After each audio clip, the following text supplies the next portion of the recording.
programa ni Mara Tamundong. Maganda naging simulain niya. At sana maging tuloy-tuloy lang. Para maraming mga senior na matulog. Mensahe po kay Ma'am Mara Tamundong. Kay Ma'am Mara, ngayon walang gana, mabait na lang. Ngayon lang kami nag-meet. Ayan, thank you. Sir, Programa ni Mama. senior citizen, programa para sa senior citizen. Wala naman po ako masasabi kay Ma'am Mara. Ang akin lang, sana yung mga nagre-report sa kanya ng mga negative, huwag mong gawin. Para hindi masira si Ma'am Mara sa mga tao. Katotohanan. Pero sa serbisyo, ina para sa mga senior. Kami po ay nagpapasalamat sa mga programa ni Ma'am Mara Tamundong, lalong-lalo na sa mga senior citizen. At ako po ay naniniwala, hanggat may Mara Tamundong, may senior citizen. Thank you. Sobrang malaking malaki. Lalo sa matatanda. Eh, sa amin din, ilang senior sa amin, 160 plus. Kailangan na matatanda. Mas gusto ko nga yung sa servisyo sana kay ma'am na about SONA, maglagay ng butika. Ayan. Para sa mga maintenance ng mga matatanda. Thank you. Mensahe po para kay Miss Mara Yeah, Tamundong. I wishing her the best. Na pagtulong, yung mga outreach program, at yung kasalukuyang ginagawa po namin online registration. Nakaka-touch po kasi nakita niyo po si Miss Mara. Hindi po siya politiko pero binibigay niya po yung kanyang oras, panahon, at pagmamahal sa Maynila. Tunay na makikita po natin yung kagandahan ng kanyang kalooban, yung may malasakit at pagtulong ng walang kapalit. Yung pagbibigay niya po ng puso niya sa pagsiservisyo. Kaya naman, nais ko pong i-welcome, nandito na po siya, ang nag-iisa at tinaguriang superhero ng mga senior citizens, si Miss Mara Tamundong!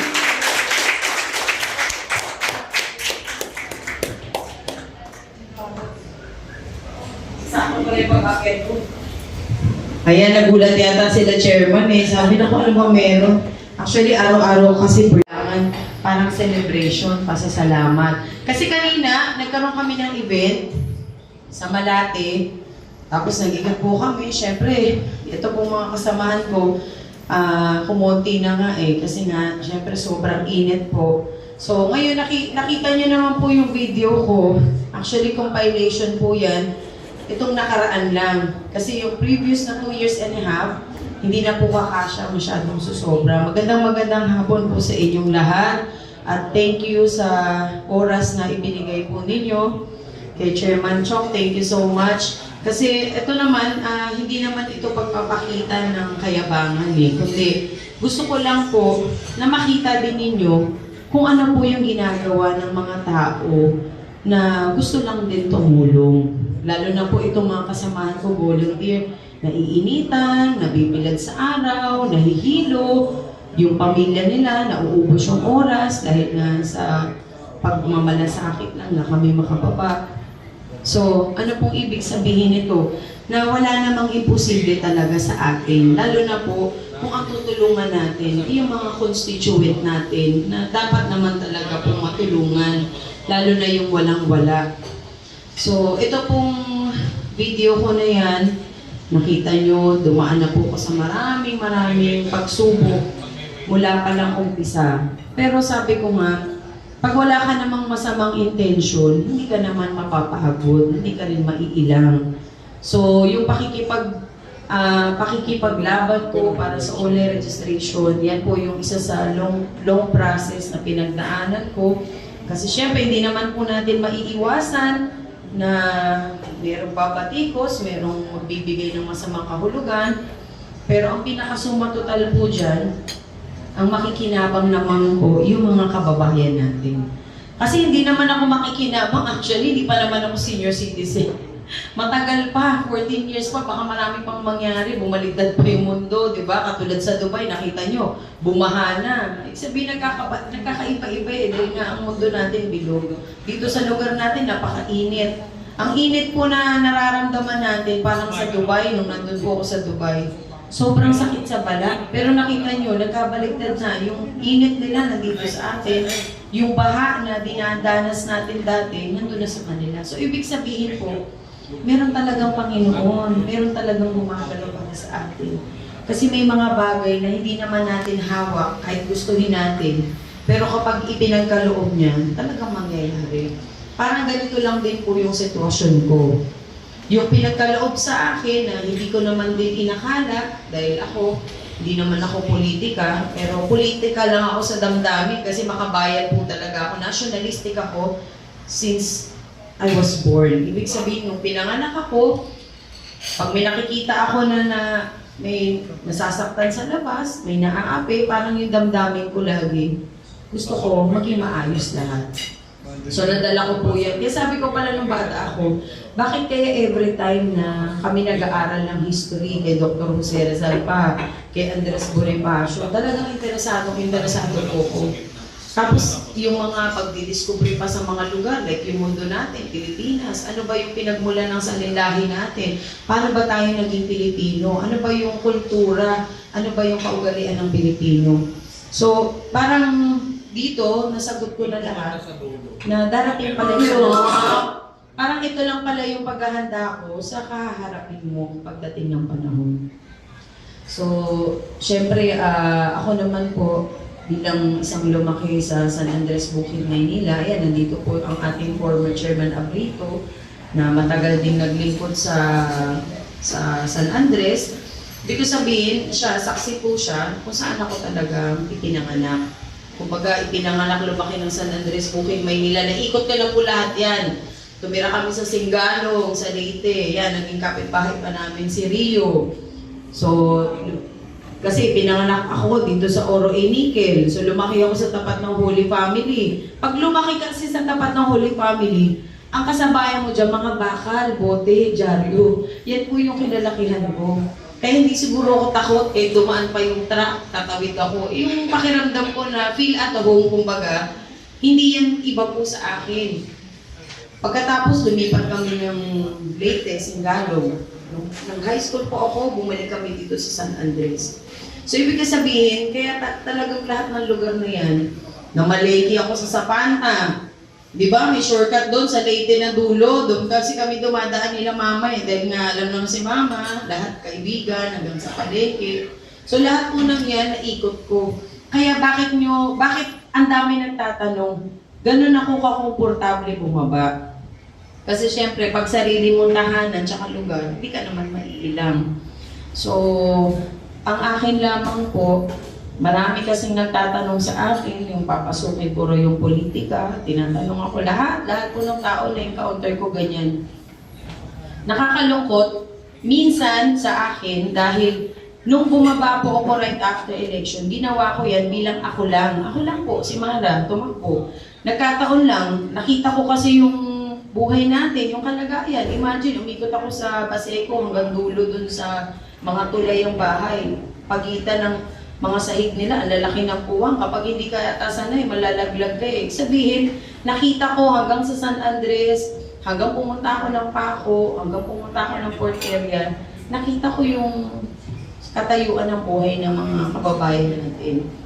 So, syempre, pag ikaw biniyayaan ka ng Panginoon, ano gagawin mo? Hindi ka naman pwede matulog sa bahay. Hindi mo naman pwedeng kainin lang yung isang buong lechon, baka mamatay ka.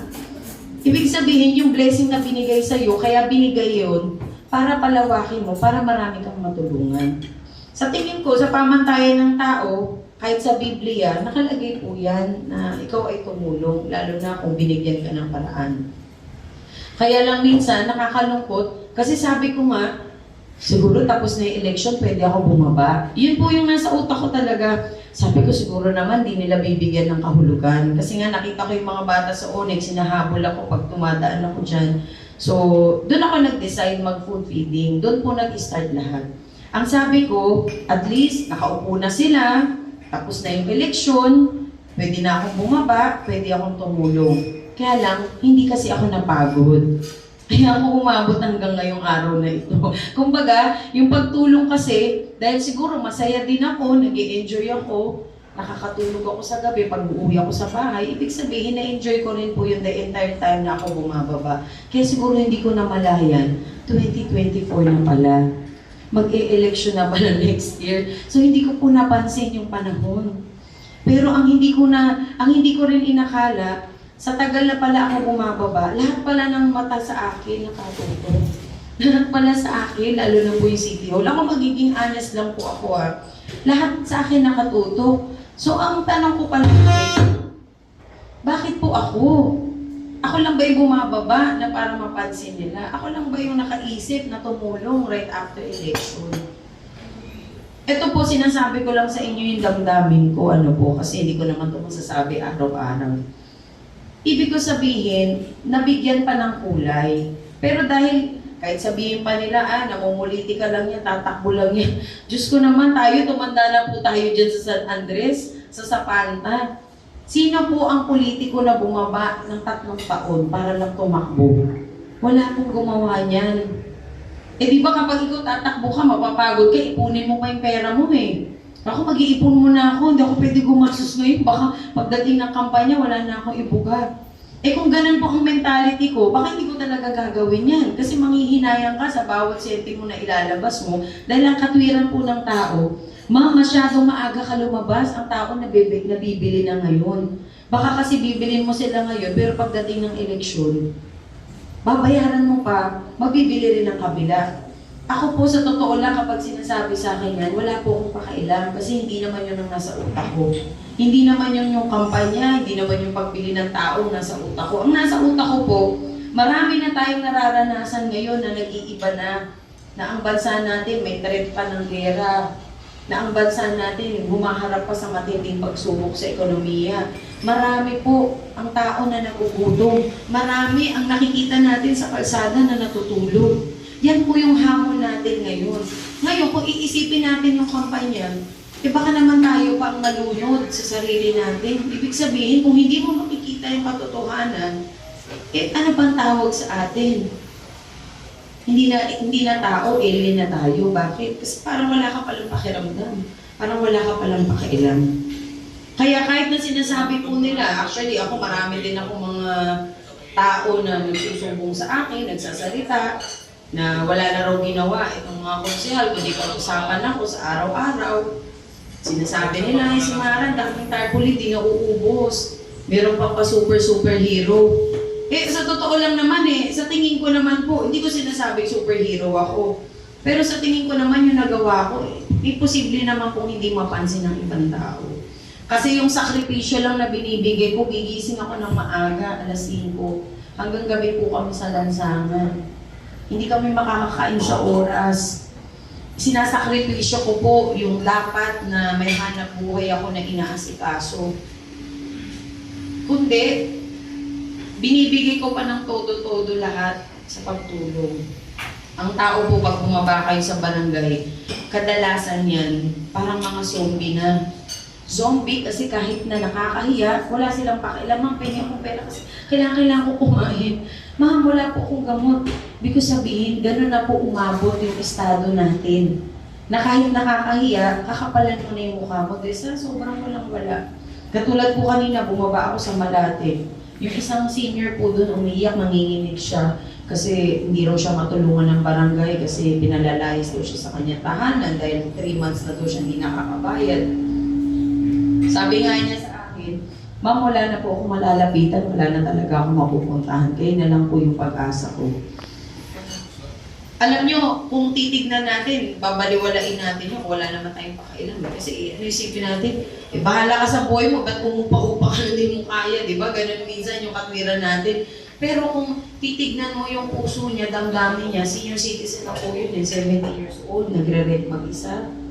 So kung tayo po, wala tayong pakailam, baka dumami po yun. Baka lahat tayo tumira sa kalsada. Kung wala po tayong solusyon na maibibigay na tulong.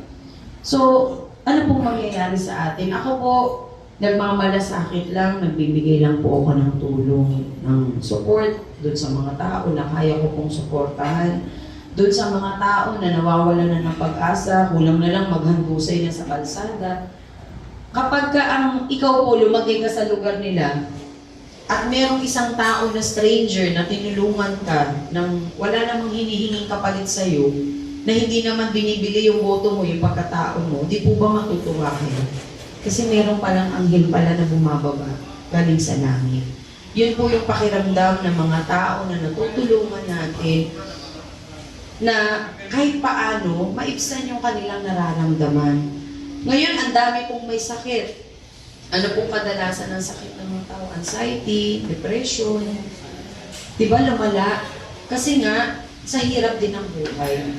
So kayo po bilang mga chairman, mga naglilingkod po sa barangay, di po ba nararanasan nyo yung kahit natutulog na kayo, kinakalampag pa kayo. Minsan nasasabihin natin, punyeta talaga, parang obligasyon ko lahat ng buhay nyo. Di po ba ganun yung feeling kasi natin dahil syempre nakakapagod din. Pero ano po ang kailangan natin? Kailangan natin bigyan ng solusyon para hindi na po mangyari na ang lahat ng tao ay maligaw ng landas. Kaya dito, inumpisahan mo po sa online registration dahil nga kailangan na po maibaba yung programa sa mga senior citizen. Tayo po may mga magulang, may mga lolo at lola.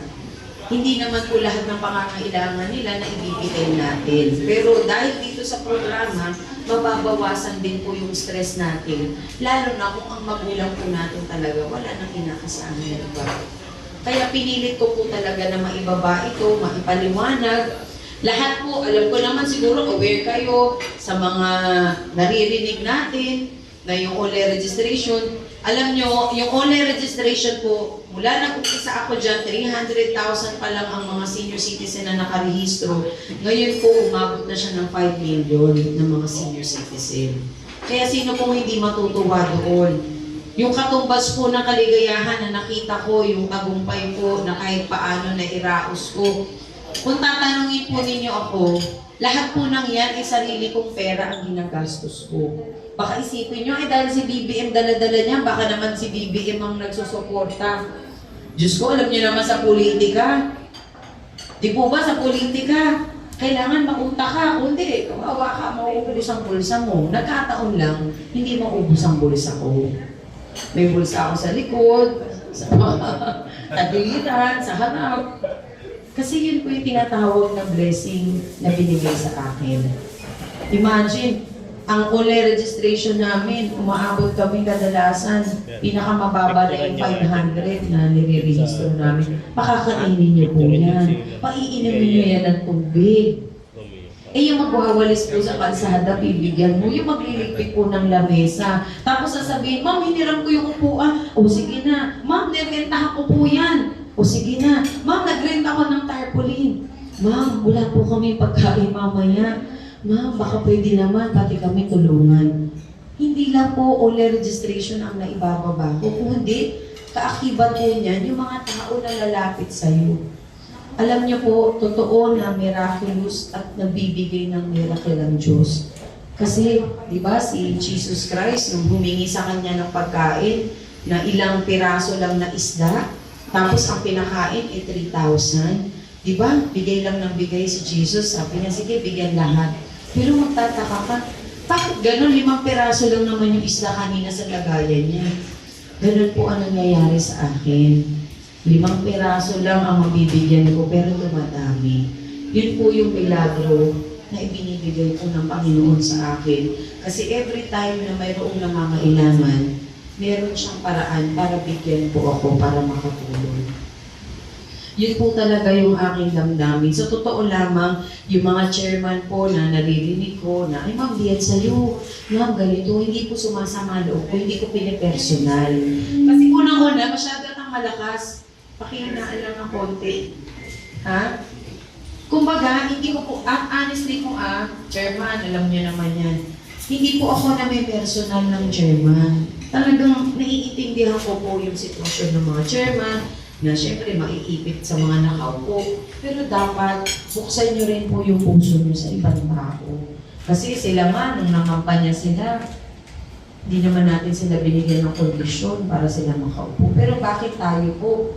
na nandito sa baba, sila nakaupo, bakit ang daming kondisyon na binibigay sa atin? Hihingi ka ng tulong, o yung buto mo ha, o yung leeg mo sa akin na yan ha, sakal ka na sa akin, hindi ka na pwede lumapit sa iba. Di ba, Chairman, ang hirap. So ano lang po yung gagawin natin, tayo po bilang isang tao, sa baba, tayo po magtutulungan. Siyempre, respeto rin sa mga nakaupo, pero pag tayo nagtipon-tipon na dito, tayo naman po nakakaalam ng isa't isa anong sitwasyon natin. Kumbaga, tayo rin po yung immediate na magtutulungan. Ito mga kasamahan natin, no? Mga tumataba na kayo, sige, kumain pa kayo ng kumain. Pataba kayo ng pataba. Pare-parehas na tayo tumaba. Hindi, ano lang po yan, biro lang. Pero, ako naman po, hindi ako naglilitanya po rito, ha? Sinishare ko lang po sa inyo. Kasi syempre, bihira naman po tayo magkasama. Lalo na ang politika, madumi. Ang daming chismis, alam ko na po lahat ng yan. Diyos ko, alam ko pa kung sino nagsabi, anong oras, saang lugar, alam ko po lahat ng yan. Pero bakit hindi ko pinipersonal? Kasi, hindi naman nila alam kung ano ba talaga yung pinanggalingan kong sitwasyon. Marahil hindi nila naiintindihan. Bakit kaya ito ginagawa ni Mara?